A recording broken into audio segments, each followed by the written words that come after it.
മൂപ്പരുടെ ഏതോ ഒരു വീടും കാര്യങ്ങളും സ്ഥലവും ഒന്നും ഞാൻ പറയുന്നില്ല. ആളുടെ വീട് നമ്മുടെ 14 ജില്ലകളിൽ ഒരു ജില്ലയിലാണ്. പിന്നെ അപ്പൊ ആള് വിളിച്ചിട്ട് ഇങ്ങനെ പറഞ്ഞു, അല്ല ആള് ആദ്യം വിളിക്കല്ല ചെയ്തത്, ആദ്യം ഞാൻ പറഞ്ഞില്ല ഞാൻ ഇൻബോക്സ് തുറക്കല് കുറവാണ്. അപ്പൊ കുറെ നാളുകൂടി ഞാൻ ചിലപ്പോ അത്രയും ബോറടിച്ചിരിക്കുമ്പോഴാണ് ഞാൻ ഇൻബോക്സ് ഒക്കെ തുറന്നു നോക്കുക. അപ്പൊ ഒരു ദിവസം ഞാൻ തുറന്നു നോക്കിയപ്പോ ഇങ്ങനെ മെസ്സേജ് കണ്ടു. ഞാനല്ല, ചേട്ടന്റെ ഫോണിലാണ് ചേട്ടൻ ആദ്യം കണ്ടത്. ചേട്ടൻ പറഞ്ഞടി ഇങ്ങനെ ഒരാള്, ചേട്ടനെ അളിയാന്ന് വിളിക്കുന്നുണ്ട്, ബാലിച്ചേട്ട പിന്നെ മീനുവിനെ കല്യാണം കഴിക്കണം അങ്ങനെ ഇങ്ങനെ എന്നൊക്കെ പറഞ്ഞിട്ട് ഇങ്ങനെ പറയും. എന്നെക്കാളും മുമ്പ് ആൾക്ക് അപ്ഡേറ്റ്സ് കിട്ടും എന്റെ. പിന്നെ അപ്പം ഞാൻ എടുത്തു നോക്കിയപ്പോ എനിക്ക് ഒരുപാട് മെസ്സേജ് അയച്ചിട്ടുണ്ട്. അത് അയച്ചേക്കുന്നത് ഭയങ്കര ചീസി, ഭയങ്കര ക്രിഞ്ചി സാധനങ്ങളാ. പിന്നെ എന്താ I remember about you, I hug the pillow എന്നൊക്കെ പറഞ്ഞിട്ട് എനിക്ക് ഭയങ്കര ക്രിഞ്ചാത്. ഓ സോറി ബേബി, ഭയങ്കര വിയേർഡാണ്. അപ്പൊ ഞാൻ ആലോചിക്ക, എന്റെ നോർമൽ ലൈഫിലാണ് വെറുതെ എന്റെ പുറകെ നടന്നപ്പോൾ ഇത്രയും ഡയലോഗ് അടിച്ച് ഞാൻ ഓട്ടിക്കും. എനിക്ക് ഇഷ്ടമല്ല ഇങ്ങനത്തെയൊക്കെ പറയുന്നത്.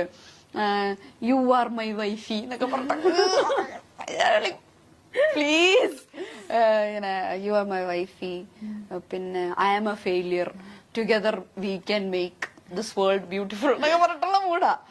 I am a failure, together I am sure എനിക്ക് ജീവിതത്തിൽ സക്സസ് ഉണ്ടാവും, പിന്നെ നമുക്ക് ഞാൻ എത്ര വർഷം വേണമെങ്കിലും കാത്തിരിക്കും. എന്തൊക്കെയോ കുറച്ച് ഈസി ഡയലോഗ്സ് ആണ്. അപ്പം അത് കഴിഞ്ഞപ്പോഴത്തേക്കും അതെ അവന് കളിക്കാൻ പറ്റില്ല, അവന് കേൾക്കാൻ പറ്റുന്നില്ല, അതെ ഭയങ്കര ക്രിഞ്ചായി പോയിരുന്നു. അപ്പൊ അങ്ങനെയൊക്കെ കഴിഞ്ഞപ്പോ ചേട്ടൻ ഇങ്ങനെ കണ്ടിന്യൂസ് ആയിട്ട് അയക്കുന്നുണ്ട്. ചേട്ടന് കണ്ടിന്യൂസ് ആയിട്ട് അയക്കുന്നുണ്ട്, ഓരോരുത്തർക്ക് ഇങ്ങനെ ഇതാകുന്നോണ്ട് അമ്മയുടെ ഫോണിലേക്ക് മെസ്സേജ്. അത് കോമഡി എന്ന് വെച്ച് കഴിഞ്ഞാൽ എന്റെ അമ്മയ്ക്ക് 2 ബ്യൂട്ടി സലൂൺസ് ഉണ്ട്. അപ്പം ഒരെണ്ണം നമ്മുടെ നാട്ടിൽ തന്നെ, ഒരെണ്ണം നമ്മുടെ വീടിന്റെ അവിടെ,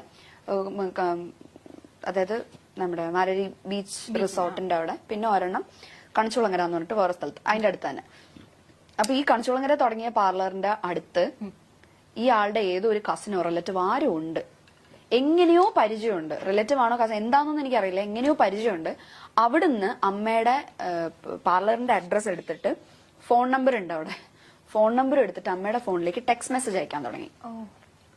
മീനുവിനെ വിഷമിപ്പിക്കരുത് എന്നൊക്കെ പറഞ്ഞിട്ട് എന്റെ ചേട്ടൻ അതെ വിഷമിപ്പിക്കരുത്. അപ്പൊ ചേട്ടൻ പറഞ്ഞു ഞങ്ങൾ എപ്പോഴാണ് നിന്നെ വിഷമിപ്പിക്കരുത്, ഞാൻ എത്ര വർഷം വേണമെങ്കിലും നിനക്ക് വേണ്ടി കാത്തിരിക്കാം എന്നൊക്കെ പറഞ്ഞിട്ട് ആ മൂഡ്. അപ്പൊ ഒരു ദിവസം ഇതിങ്ങനെ അയച്ചയച്ച് ലാസ്റ്റ് ആള് ഗിഫ്റ്റ് ഒക്കെ അയക്കാൻ തുടങ്ങി വീട്ടിലോട്ട്. പാർലറിന്റെ അഡ്രസ് അറിയാവുന്നത്, പാർലറിലേക്ക് ഗിഫ്റ്റ് അയക്കാൻ തുടങ്ങി. പിന്നെ എന്തൊക്കെയോ വെച്ചിട്ടുണ്ട്. പിന്നെ വാലന്റൈൻസ് ഡേയുടെ അന്ന് അയച്ചു ഒരു കത്ത്. എന്താ അയ്യോ ആ വാചകം എന്തായിരുന്നു? കവിത വരുന്നില്ല, കവിത വരുന്നില്ല, ഇഷ്ടമാണ് എന്നെന്നും, സ്വന്തം പേര്, അങ്ങനെ വെച്ചിട്ടുണ്ട്. അങ്ങനെ അത്രയും ക്രിഞ്ചാണ്. അപ്പൊ ഞാൻ വീട്ടിൽ എന്നിട്ടൊരു മയിൽപീലിയുടെ ഇതും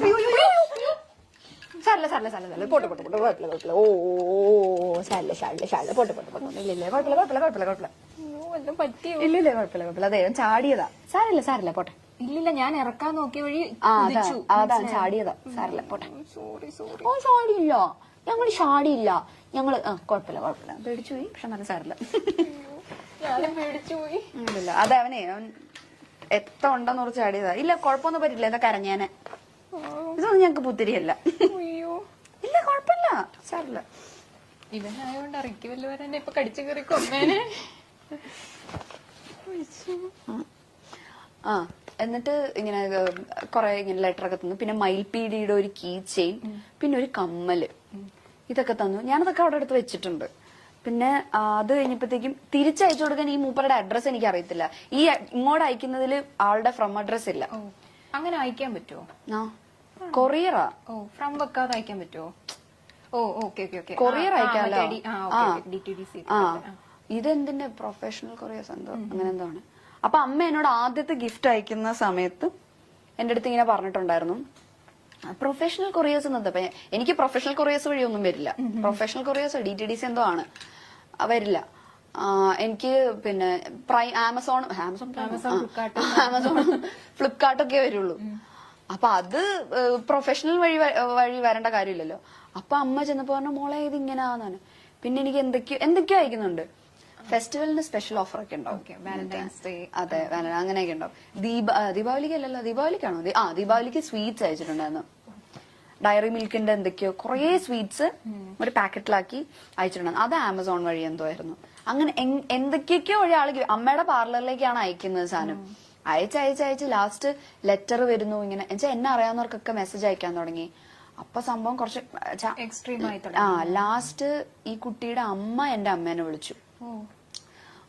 എവിടെ ഇങ്ങനെ വീട് എവിടെയാ, അടുത്ത സൺഡേ ഞങ്ങൾ അങ്ങോട്ട് വന്നോട്ടെ എന്നൊക്കെ ചോദിച്ചിട്ട്. അപ്പൊ അമ്മ പറഞ്ഞു വേണ്ട, മോക്ക് ഇപ്പൊ കല്യാണം നോക്കുന്നുണ്ട്. അപ്പൊ പറഞ്ഞു ഇല്ല, അവക്ക് ഇപ്പൊ താല്പര്യം, ഞങ്ങൾ നോക്കുന്നുമില്ല എന്ന് പറഞ്ഞു. അപ്പൊ അവനെ പറഞ്ഞു അതെന്താ, മോക്ക് വേറെ ആരെങ്കിലും ഇഷ്ടമാണോ? അപ്പൊ അമ്മ പറഞ്ഞു അല്ല, അതുകൊണ്ടല്ല, ഞങ്ങൾക്ക് ഇപ്പൊ താല്പര്യമില്ല. അപ്പം അവര് പറഞ്ഞു അല്ല, മോൻ ഇങ്ങനെ പുറത്ത് പോവാൻ വേണ്ടിയിട്ട് നിൽക്കുകയാണ്. അപ്പം ഇത് പുറകെ നടന്നിട്ട് അവൻ ആ കാര്യങ്ങളൊന്നും കോൺസെൻട്രേറ്റ് ചെയ്യുന്നില്ല.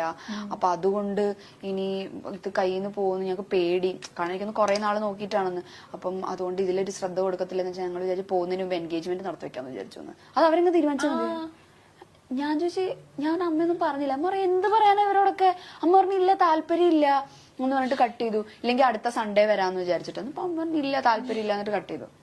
അത് കഴിഞ്ഞ് പിന്നെ ഇങ്ങനെ ഒരുപാട് ഗിഫ്റ്റ്, ഞാൻ കാത്തിരിക്കും, ഭയങ്കര സ്റ്റോക്കിങ്, ഞാൻ കാത്തിരിക്കും, അങ്ങനെ ഇങ്ങനെ എന്നൊക്കെ പറഞ്ഞപ്പോൾ ഞാൻ പറഞ്ഞു അമ്മ ഞാൻ വിളിക്കാം. ഞാൻ വിളിച്ചിട്ട് ഡയറക്റ്റ് പറയാം എനിക്ക് ലാസ്റ്റ് അമ്മയുടെ ഫോണിൽ ടെക്സ്റ്റ് മെസ്സേജ് ആലോ അയക്കുന്നത്. ആ നമ്പറിലേക്ക് ഞാൻ വിളിച്ചിട്ട് ഞാൻ പറഞ്ഞു ഇന്ന ആളല്ലേ. അപ്പം സംസാരം എക്സ്ട്രാ ഡീസൽ, സംസാരിക്കുന്നേ ഇല്ല ആള്. ആ ഓക്കെ ഇങ്ങനെ മാത്രമേ പറയുന്നുള്ളൂ. അപ്പം പിന്നെ ഞാൻ വിളിച്ചപ്പോ ഞാൻ പറഞ്ഞു ഞാൻ മീനാക്ഷിയാണ്.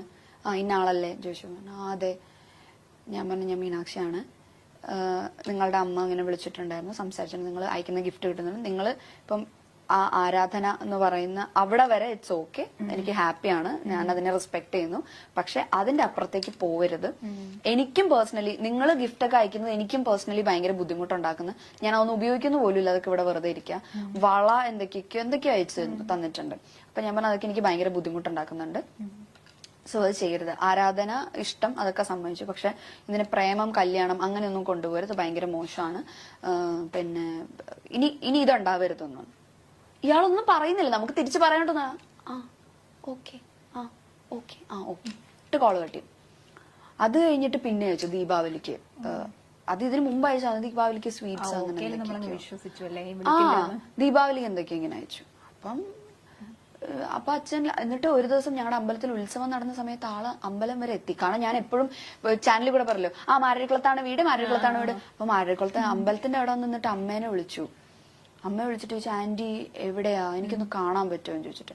അമ്മ പറഞ്ഞു എനിക്കൊന്ന് എന്താ പ്രശ്നം, എനിക്കൊരു കാര്യം പറയാം. അപ്പൊ അമ്മ ഫോണിൽ കൂടെ പറയാനുള്ളത് പറഞ്ഞാൽ മതി, നേരിട്ട് കണ്ട. ആന്റിയുടെ പാർലർ എവിടാ, ഞാൻ അങ്ങോട്ട് വരാം. അപ്പൊ എന്റെ വീട് അമ്പലത്തിന്റെ അടുത്ത് തന്നെ. അപ്പൊ ഞാൻ ഓർത്തിന് ചോദിച്ചു പറഞ്ഞെങ്ങാനും അങ്ങോട്ട് വരും. എനിക്ക് പേടിയായി. ആ പ്രദേശത്ത് ഇപ്പൊ അച്ഛനാണെങ്കിലും അല്ല എന്നെ മാത്രല്ല, അച്ഛൻ ബാങ്ക് ഉദ്യോഗസ്ഥനായിരുന്നു. അപ്പൊ അച്ഛന് ഇപ്പം മറ്റേ ഈ ലോണിന്റെ കാര്യത്തിലാണെങ്കിൽ അച്ഛൻ എല്ലാവരോടും സംസാരിക്കും, ഭയങ്കര സോഷ്യൽ അച്ഛൻ. അച്ഛൻ എപ്പോഴും അമ്പലത്തിൽ പോകുന്ന ആളാണ്. അപ്പൊ അവിടെ അങ്ങനെ ആരോടെങ്കിലും ചോദിച്ചാൽ നമ്മുടെ വീട് പറയും. അപ്പൊ എനിക്ക് ഭയങ്കര ടെൻഷനായി, വീട്ടിലേക്കെങ്ങാനും കയറി വരുമോ. അപ്പൊ അമ്മ പറഞ്ഞു പിന്നെ ഇല്ല, നേരിട്ട് കാണും, ഞാൻ ആന്റിയുടെ പാർലറിലേക്ക് വരാം. അമ്മ പറഞ്ഞു ഇല്ല, പാർലറിലേക്കൊന്നും വരണ്ട, അല്ലാതെ പറയാനുള്ളത് പറഞ്ഞാൽ മതി എന്ന് പറഞ്ഞു. എന്നിട്ട് ഇവര് പറഞ്ഞില്ല എനിക്ക് നേരിട്ട് പറയണം. പറഞ്ഞു ഇല്ല, തിരിച്ചു പോകണം, ഞങ്ങൾക്ക് സംസാരിക്കാൻ താല്പര്യമില്ല എന്നൊക്കെ പറഞ്ഞിട്ട് തിരിച്ചുപോയി. എന്നിട്ട് വീട്ടിന്റെ ഫ്രണ്ടിൽ തൊഴിലുറപ്പ് ചേച്ചിമാരൊക്കെ ഉണ്ട്. എന്നിട്ട് അച്ഛൻ ചെന്ന് അവരുടെ അടുത്ത് പറഞ്ഞു ആര് വന്നാലും മീനും ഇല്ലെന്ന് പറഞ്ഞേ. ബോഡി ഗാർഡ്സിനെ നിർത്തുന്ന പോലെ തൊഴിലുറപ്പിന്റെ ചേച്ചിമാരൊക്കെ അച്ഛൻ ചെന്നിട്ട് ചേച്ചിമാരോട് പറഞ്ഞു ആര് ചോദിച്ചാലും മീനും ഇവിടെ ഇല്ലെന്ന് പറഞ്ഞാൽ മതി. ഇത് അച്ഛൻ പേടിയായി. ലാസ്റ്റിന് വീട്ടിലേക്ക് അങ്ങനെ ചോദിച്ചു പിടിച്ച് വരുമോന്ന് ആലോചിച്ചിട്ടേ അങ്ങനെ വന്നില്ല. പക്ഷെ പിന്നെ അത് ഇല്ല പിന്നെ ഉണ്ടായിട്ടില്ല. ഞാൻ പറഞ്ഞു വിളിച്ച്. അപ്പം എനിക്കൊന്ന് ഇത് കഴിഞ്ഞ് ഒരു തവണ കൂടെ മൂപ്പരുടെ അമ്മ വിളിക്കും, അമ്മയെ വിളിച്ച് സംസാരിക്കും, അങ്ങനെ എന്തോ ഉണ്ടായി. പിന്നെ ഉണ്ടായിട്ടില്ല. കാരണം അത് കുറച്ച് എക്സ്ട്രീം ആയി. കല്യാണം ആലോചിക്കുന്നു, പിന്നെ കല്യാണം കഴിക്കണം എന്ന് പറയുന്നു, പിന്നെ ചേട്ടനെ വിളിക്കുന്നു, 50 വർഷവും കാത്തിരിക്കുന്നു. കാത്തിരുന്നോട്ടെ, ഞാൻ എന്ത് ചെയ്യാനല്ല. അതെ, ആരും പറഞ്ഞിട്ടില്ല. കാത്തിരുന്നു എന്ന് പറയാനല്ലാണ്ട് എന്ത് ചെയ്യാനല്ലേ. സൗന്ദര്യം ഒരു ശാപം. അതെ ഭയങ്കര അല്ലാത്ത ശാപം അത്. ഇവിടെ ഒരു കണ്ണാടി ഉണ്ട് അത് കണ്ടിട്ടാ അത് പറഞ്ഞ് അങ്ങോട്ട് തിരിഞ്ഞു കണ്ടപ്പോ തന്നെ ശവം കിട്ടി. Oh no.